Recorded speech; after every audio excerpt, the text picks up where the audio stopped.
ये गोटे स्वागत योग्य कार्यक्रम ओडिशा सरकार तरफ ये जो सचेतन शिविर कराई कैथा ग्राम पंचायत आमर प्रिय विधायक एथे उपस्थित थे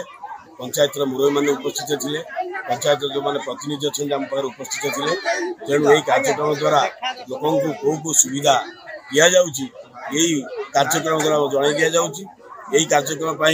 ओडिशा सरकार आउ जो व्यवस्था कर लोक जन दि जाए ये कार्यक्रम मुख्य आधार है लोक किपर सुविधा सुजोग पाइपर सरकार योजना ठीक पारे पहुंच पार यही कार्यक्रम से आरंभ कराई। हाँ ये आहरी दीर्घ दिन स्वप्न थी आमर गोटे कैथार केवल नुहे महांगार नुहे विगत बर्चणा महांगा टांगी सालेपुर संजोग करुवा सान गेंगुटी एक पोल शिलान्यास कले आम प्रिय विधायक जोटा कि दीर्घ दिन है आमर गोटे स्वप्न थिला आज से स्वप्न आमर पूर्ण होता पूर्व भी आमर विधायक ये जातिर जनक महात्मा गांधी 2 रात्रि 2 दिन ये महात्मा गांधी शिक्षाश्रम हाईस्कल थे सेठी गोटे सुंदर भाव पार्क तैयारी कर स्टाच्यू भी कर विधायक को अशेष अशेष धन्यवाद। आज बहुत खुशी कथा महांगा ब्लॉक कैथा पंचायत आम ओडिशा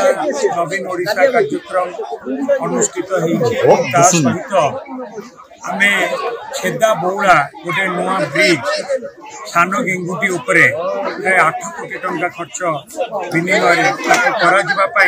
से कम शुभ आरंभ करूँ। ओडिशार जहाँ भी विकास केवल नवीन पट्टनायक जहाँ होगा जहाँ भी हम केवल नवीन पट्टनायक सबू लोक मान आह्वान करने चाहिए गाँव उन्नति